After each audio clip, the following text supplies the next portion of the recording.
Big news coming out of Square-Enix has a lot of fans wondering what is going on. What the hell happened behind the scenes? Final Fantasy 15 DLC content canceled. You son of a bitch. Square Enix does live stream. Everybody in the chat, everybody watching, they're all expecting big announcements, big things coming. Instead, they get the shocker of a lifetime. 3 out of 4 DLCs canceled. Done. And then the director leaves Square Enix. Hajime Tabata, the director of Final Fantasy 15, has left the company after the company reported an extraordinary loss of $33 million. 33 million. How does Final Fantasy 15 lose money? Keep in mind, Luminous Production, Tabata's own production studio, who also worked on Final Fantasy 15. He was specifically brought in to help finish that game because it was taking forever to complete. It was probably the longest game of all time to be in development. Who knows? But it was cited in the statement that Luminous Productions led to the $33 million loss. So what happened? So Mr. Tabata had a heartwarming farewell. He quoted, "I honestly believe the reason we were able to get this far is because of all of you loyal fans. I thank you from the bottom of my heart," etc. And then he says, "I've decided to leave my current position and start my own business in order to achieve my goal. From this day on, I will cheer and support Square Enix and Luminous Productions together with all you fans. I would like to thank everyone, blah, blah, blah." And poof, he's gone. And the game was a critical and commercial success. They sold over 8 million copies. That is by no means a failure, even though I don't like the game. Okay, so I'm a Final Fantasy fanboy. I grew up on Final Fantasy, but Final Fantasy 15 didn't do it for me. I'm not a fan. Give me Final Fantasy 3 for the Super Nintendo or Final Fantasy 7 any day of the week over Final Fantasy 15. I'll take Final Fantasy 9. I'll take Final Fantasy 10. I'll take a lot of Final Fantasies over 15. So that being said, the DLC content has been 100% canned. Fans were expecting, more DLC content. Instead, everything was canceled. However, here's what I do think is happening. I do think that yes, something happened behind the scenes, and they're just taking a loss. They're saying, screw the DLC. Let's take a loss. Let's drop it. Let's move on. Let's take the team, anybody that we have left. Let's move all those staff over to Final Fantasy 16. That's what I think's gonna happen here. But also, the thought now is, well, maybe they did lose money. Maybe they recognized that the DLC content wasn't actually going to make very much money, and perhaps risked losing more money.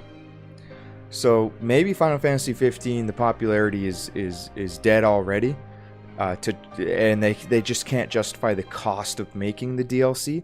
That's what I think's happening. I think that the cost outweighs how much they're going to actually make, or maybe even if it was profitable, let's say barely profitable, they make $1 million. Well, that's nothing to Square Enix. $1 million is a drop in the bucket. You're not going to put a whole team making DLC to make $1 million and have them working on it for a year or 2 or 3. That's insanity. They're going to take those staffers and they're going to put them somewhere else where they can make another $1 billion on Final Fantasy 16. But that being said, this kind of opens up another issue in that perhaps AAA titles are losing their luster. AAA titles like Final Fantasy 15 cost a lot of money to make, a lot of time to make them. Yet we see indie developers making boatloads of cash for small, very tiny development teams. In some cases, worked on one or two people working on the project. Like look at Fez, Castle Crashers. In fact, there's a project going on right now. Let's pull it up, and I think that these guys are going to make millions.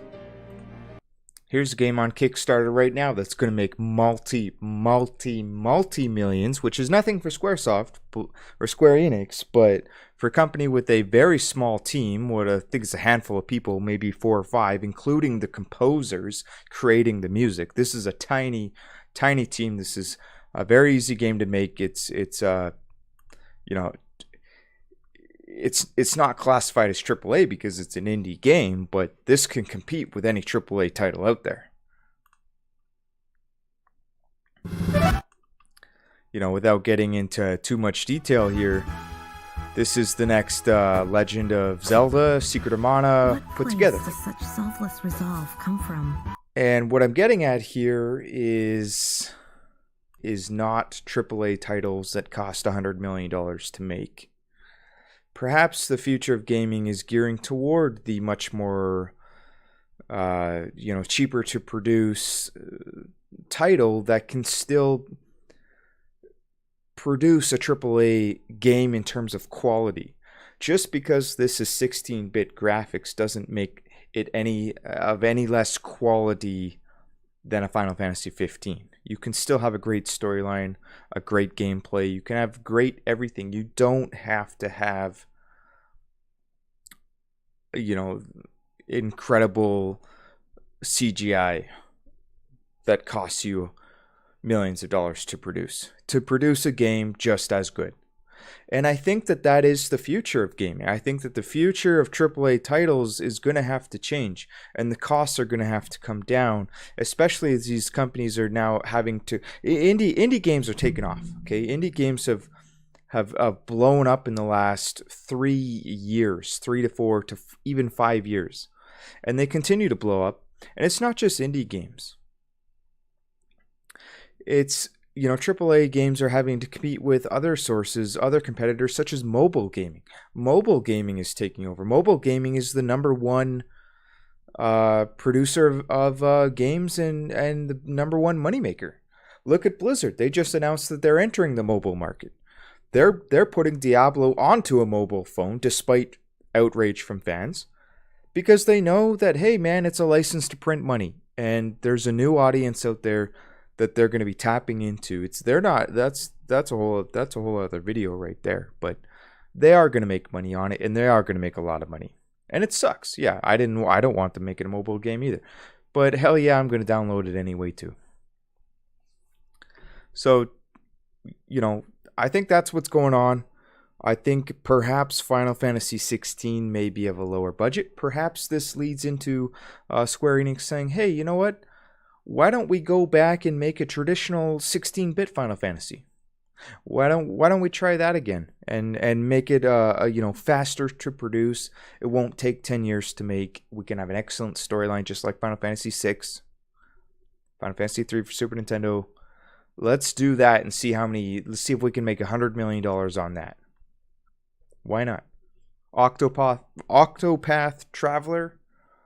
I haven't played it, but I've seen the content. I mean, look at the graphic style on that. That's much easier to make than Final Fantasy 15, and it's still a great game. Maybe Square Enix does that for Final Fantasy 16. Let me know what you think. Subscribe below, leave a comment, and tell me what the hell you think is going on. And are they going to go back to a Final Fantasy, a real AAA Final Fantasy, where they go back to a 16-bit style of graphics? It could be a little bit more than 16-bit too. Color scheme doesn't have to be of Super Nintendo standards. They can do something just like Octopath Traveler. See you later.